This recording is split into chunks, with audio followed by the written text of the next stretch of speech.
उपमुख्यमंत्री सुनेत्रा पवारांनी विधिमंडळामध्ये पहिल्यांदाच भाषण केलं। या पहिल्या भाषणावेळी मुंबई महानगर क्षेत्रातील शासकीय कार्यालयातील महिला कर्मचाऱ्यांसाठी सुनेत्रा पवारांनी मोठी घोषणा केली। नुकत्याच पार पडलेल्या महिला दिनाचं औचित्य साधून शासकीय महिला कर्मचाऱ्यांना कामाच्या ठिकाणी लवकर या आणि लवकर जा अशी सवलत देण्यात येणार आहे। त्यानुसार मुंबई महानगर क्षेत्रातील महिला कर्मचाऱ्यांना सकाळी 9:15 वाजता कार्यालयात आल्या तर घरी जाताना त्यांना अर्धा तास लवकर सोडण्यात येईल असं सुनेत्रा पवार यांनी सांगितलं आहे। आणि एक महत्त्वपूर्ण निर्णय घेतलेला आहे। कम अर्ली गो अर्ली या संकल्पनेअंतर्गत मुंबई महानगर क्षेत्रातील महिला कर्मचाऱ्यांना सकाळी 9:15 ते 9:45 या दरम्यान कार्यालयात लवकर घेऊन जितकी मिनिटे आधी कामकाज करतील तितकीच मिनिटे संध्याकाळी कार्यालयातून लवकर निघण्याची म्हणजेच 30 मिनिटांची सवलत देण्यात येईल। महिलांच्या सक्षमीकरणासाठी शासनानं महिला कर्मचाऱ्यांसाठी 180 दिवसांची प्रसूती रजा मंजूर केली। मात्र आता प्रसूती रजेनंतर गरज भासल्यास जास्तीत जास्त 1 वर्षापर्यंत वैद्यकीय प्रमाणपत्राशिवाय अर्धवेतनी रजा घेण्यासही परवानगी देण्यात आल्याचं सुनेत्रा पवारांनी सांगितलं। राज्यात 4थं महिला धोरण लागू करण्यात आलं असून त्याच्या प्रभावी अंमलबजावणीसाठी उच्चस्तरीय समिती स्थापन करण्यात आली। ग्रामीण भागातील महिलांचं जीवन अधिक सुरक्षित आणि सन्मानजनक व्हावं यासाठी आदिशक्ती अभियान राबवण्यात येत असून बालविवाह रोखणं, अत्याचारमुक्त गाव निर्माण करणं आणि मुलींचे शाळा सोडण्याचं प्रमाण कमी करणं हा त्यामागचा उद्देश असल्याचं सुनेत्रा पवार यांनी नमूद केलं। केंद्र शासनाच्या धर्तीवर 180 दिवसाची प्रसूती रजा मंजूर करण्यात आलेली आहे। प्रसूती रजेनंतर गरज भासल्यास कमाल 1 वर्षापर्यंत वैद्यकीय प्रमाणपत्राशिवाय देय अर्धवेतन रजा घेण्यासही परवानगी देण्यात आलेली आहे। मातृत्वाचा सन्मान राखत महिलांना कुटुंब व सेवेत समतोल साधता यावा हा या निर्णयामागचा मुख्य उद्देश आहे। राज्यातील वाढती लोकसंख्या आणि शासकीय कामकाजाचा वाढलेला व्याप लक्षात घेता राज्यात 11 अप्पर जिल्हाधिकारी कार्यालयांची निर्मिती करण्यात येणार असल्याची माहिती महसूल मंत्री चंद्रशेखर बावनकुळे यांनी विधानसभेत दिली। प्रत्येक कार्यालयात एकूण 13 पदं निर्माण केली जाणार आहेत। ठाणे, रत्नागिरी, पुणे, सातारा, सोलापूर, जळगाव, नांदेड, अमरावती, यवतमाळ, बुलढाणा आणि नागपूरमध्ये या कार्यालयांना मंजुरी देण्यात आली। जमाबंदी आयुक्तालयात 2 अतिरिक्त आयुक्त कार्यालयांना देखील मंजुरी देण्यात आल्याचं बावनकुळे यांनी सांगितलं।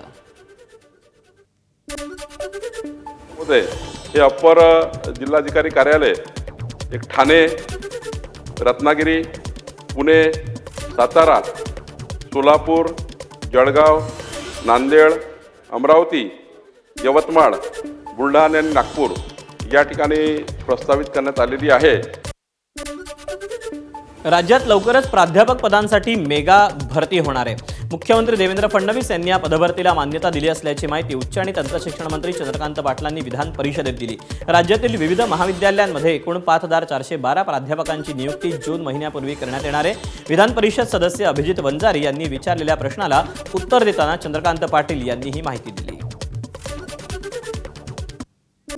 जी स्थिती आहे ती 31,185 मंजूर पदं, 19,267 भरलेली पदं, 11,918 त्यातल्या आपल्याला 5,012 पदं भरायला परवानगी मिळाली आणि 494 आधीची शिल्लक आहेत।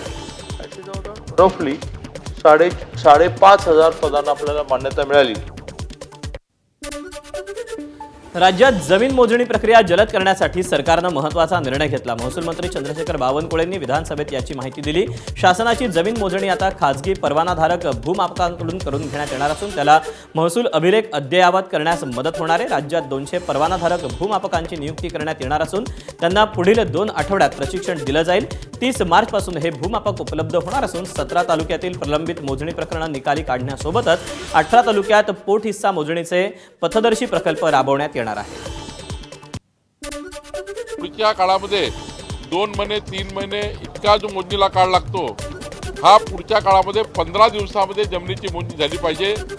राज्य 15 दिवसावर शिफ्ट झालं पाहिजे। आधी मोजणी मग रजिस्ट्रेशन नंतर फेरफार 1 महिन्याच्या आतमध्ये ही पूर्ण प्रक्रिया झाली पाहिजे। विधानसभेच्या आजच्या विशेष बैठकीत पत्राचाळीचा मुद्दा चर्चेत आला। पत्राचाळीची लक्षवेधी सुनील प्रभूंनी सादर केली। पत्राचाळीत मोठा भ्रष्टाचार झाल्याचा आरोप त्यांनी केला। त्यावर गृहराज्यमंत्र्यांनी उत्तर दिलं। स्थानिकांनी उपोषण सोडावं, विकासकावर कारवाई करणार असल्याचं त्यांनी म्हटलं आहे। जर मुख्यमंत्र्यांकडे किंवा गृहनिर्माण मंत्र्याकडे यासंबंधीची बैठक लावा. त्या पत्रकारितेतील लोक जे आज उपोषणाला बसलेत त्यांचं मत काय आहे ते एकदा आपण समजून घ्या. माझी आपणास विनंती आहे की उपोषण त्या ठिकाणी सुटल्या गेलं पाहिजे. आपण लवकरात लवकर ह्या संदर्भातली बैठक माननीय गृहनिर्माण मंत्र्यांच्या दालनात लावू. राज्यातील 1 लाख टन कांदा आता मॉरिशसच्या बाजारपेठेत पोहोचणार आहे. केंद्र सरकारच्या मदतीनं कांद्याची निर्यात करण्यात येणार असून याबाबतची माहिती पणन मंत्री जयकुमार गोरेंनी दिली. शेतकऱ्यांना मोठा फायदा होणार असल्याचं यामुळे बोललं जातं.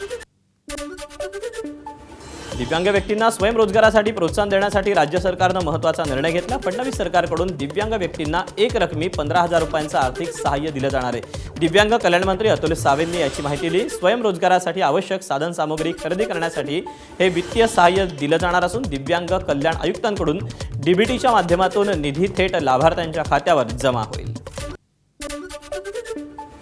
मुंबईतील गोरेगाव मुलुंड जोड रस्ता प्रकल्पग्रस्तांसाठी घरं मिळणार आहेत. महिना अखेरपर्यंत कांजूरमार्गला घरं देण्यात येतील. 10,050 चौरस मीटर क्षेत्रफळावरील 7 इमारतींमध्ये 906 घरांचं बांधकाम करण्यात येणार असून 2 इमारतींचं बांधकाम अंतिम टप्प्यात आलंय. 252 प्रकल्पग्रस्तांचं मार्च 2026 अखेरपर्यंत पुनर्वसन होईल. बांधकाम वेळेत पूर्ण करण्याचे आदेश पालिकेनं दिलेले आहेत. मुंबई पुणे द्रुतगती महामार्गावरील वाहतूक कोंडीतून प्रवाशांची सुटका करण्यासाठी बांधण्यात येत असलेल्या मिसिंग लिंक प्रकल्पाचं जवळपास 97% काम पूर्ण झालं. येत्या मे महिन्यापासून हा मार्ग वाहतुकीसाठी खुला होईल अशी माहिती उपमुख्यमंत्री एकनाथ शिंदे यांनी विधान परिषदेत लेखी उत्तरात दिली. प्रकल्पाच्या कामात तांत्रिक आणि भौगोलिक अडचणींमुळे मुदतीत वाढ झाली अशीही कबुली त्यांनी दिली. मिसिंग लिंक प्रकल्पाबाबत आमदार सतेज पाटील आणि भाई जगताप यांनी विधान परिषदेमध्ये प्रश्न उपस्थित केले होते. मुंबईत बेस्ट बस अपघातांच्या वाढत्या घटनांनंतर कठोर कारवाई करण्यात आली. बेस्ट उपक्रमासह भाडेतत्वावरील बस पुरवठा संस्थेच्या 63 चालकांना बडतर्फ केलं असून 876 जणांवर निलंबनाची कारवाई करण्यात आली. बेस्ट सेवेबाबत सविस्तर चर्चा करण्यासाठी मुंबईतील सर्व आमदारांची बैठक घेण्यात येणार असल्याचं परिवहन राज्यमंत्री माधुरी मिसाळ यांनी विधान परिषदेत सांगितलं. भविष्यातील अपघात टाळण्यासाठी चालकांना इलेक्ट्रिक बस चालनाचं प्रशिक्षण देण्याकरता 200 बस चालकांना प्रायोगिक तत्वावर अद्ययावत प्रणालीद्वारे प्रशिक्षण दिलं गेलेलं आहे. राज्यात उष्णतेची लाट तीव्र होत असून मुंबईसह कोकण पट्टा अक्षरशः तापला. मुंबईत तापमानानं तब्बल 41 अंशांची पातळी गाठली असून ठाणे, पालघर, रायगड, रत्नागिरी आणि सिंधुदुर्ग जिल्ह्यांना उष्णतेचा मोठा फटका बसतोय. गुजरातकडून येणाऱ्या गरम वाऱ्यांमुळे पुढील 2 ते 3 दिवस ही उष्णतेची लाट कायम राहण्याची शक्यता हवामान खात्यानं वर्तवली. या पार्श्वभूमीवर मुंबईसह 7 जिल्ह्यांसाठी येलो अलर्ट जारी करण्यात आलेला असून नागरिकांनी अत्यावश्यक कामाशिवाय दुपारच्या उन्हात बाहेर पडू नये असं आवाहन करण्यात आलेलं आहे. मार्च महिन्याच्या सुरुवातीलाच यवतमाळकरांना कडक उन्हाचा सामना करावा लागला. शहरातील तापमान तब्बल 39 अंशांवर पोहोचल्याची माहिती हवामान विभागानं दिली.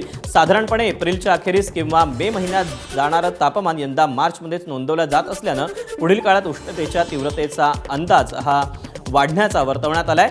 एप्रिल ते मे महिन्यात पारा 43 ते 44 अंशांपर्यंत जाण्याची शक्यता असून नागरिकांना उन्हापासून जपण्यासाठी त्यांनी योग्य ती काळजी घ्यावी असं आवाहन केलं गेलं आहे. सोलापुरात उन्हाचा पारा वाढल्याने नागरिकांना त्रास होऊ नये यासाठी पोलीस प्रशासनाकडून खबरदारी घेण्यात येते. शहरातील सर्व सिग्नल सकाळी 11 ते 4 पर्यंत बंद ठेवण्याचा निर्णय पोलीस प्रशासनानं घेतलाय. नागरिकांना उन्हात सिग्नल यंत्रणेजवळ तात्काळ थांबावं लागू नये यासाठी हा निर्णय घेतल्याचं पोलीस प्रशासनाकडून सांगण्यात आलं आहे. आता ट्रॅफिक म्हणजे सिग्नल्स चालू ठेवून तिथं भर उन्हात लोक उभं राहण्याच्या अवॉइड करण्यासाठी 11 ते 4 पर्यंत सिग्नल्स बंद राहील. पण आपलं फिजिकल मॅनपॉवर तिथं असणार आहे. ट्रॅफिक मॅनेजमेंट त्यांच्यामार्फत करण्यात येईल. धुळे शहरासह संपूर्ण जिल्ह्यात उष्णतेच्या तीव्रतेची वाढ झालेली असून तापमानानं 38 अंशांची पातळी गाठली. वाढत्या तापमानामुळे जनजीवन विस्कळीत झाल्याचं चित्र आहे. दुपारच्या कडक उन्हामुळे रस्त्यांवर शुकशुकाट आहे. दरम्यान उष्णतेपासून दिलासा मिळण्यासाठी थंड पेयांच्या विक्रीतही वाढ झाली. पुढील काही दिवसात तापमानाचा पारा आणखी वाढण्याची शक्यता हवामान विभागानं वर्तवली आहे. विश्वविजेत्या भारतीय संघाचा कर्णधार सूर्यकुमार यादवसह त्याच्या चेंबूरमधल्या घरी जल्लोषात स्वागत करण्यात आलं. रविवारी सूर्यकुमारच्या नेतृत्वात भारतीय संघानं सलग दुसऱ्यांदा T20 विश्वचषकावर आपलं नाव कोरलं. त्यानंतर आज सूर्यकुमार घरी पोहोचल्यानंतर त्याचं जंगी स्वागत झालं. शिवसेनेचे नेते राहुल शेवाळे यावेळी उपस्थित होते. माध्यमांशी बोलताना सूर्यानं भारतासाठी सलग दुसऱ्यांदा विश्वचषक जिंकल्याचा आनंद असल्याचं म्हटलं आणि पुढचं लक्ष 2028चा विश्वचषक आणि ऑलिम्पिक गोल्ड मेडल असल्याचंही त्यानं म्हटलं आहे. बघून इकडनं सगळं स्टार्ट झालं होतं आणि इकडे येऊन आता वर्ल्ड कप जिंकलो आहे. इंडियासाठी खूप चांगली फिलिंग आहे. बॅक टू बॅक जिंकलो आणि इंडियात वर्ल्ड कप होता आणि इंडियात जिंकलो. खूप चांगलं वाटतंय सगळ्यांना आणि खूप खूप खूप मजा येईल. बीसीसीआयकडून 2020 विश्वचषक विजेत्या भारतीय संघाला तब्बल 131 कोटींचं बक्षीस जाहीर करण्यात आलं. रविवारी न्यूझीलंडचा पराभव करून भारतानं सलग दुसऱ्यांदा स्पर्धेचं जेतेपद पटकावलं, तर एकूण तिसऱ्यांदा भारतीय संघ या स्पर्धेचा विजेता ठरला. आजवर 3 2020 विश्वचषक स्पर्धा जिंकणारा भारत हा पहिला संघ ठरला. त्यामुळे बीसीसीआयनं खेळाडूंवर भरघोस बक्षिसाची खैरात केली. एबीपी माझा, उघडा डोळे बघा नीट.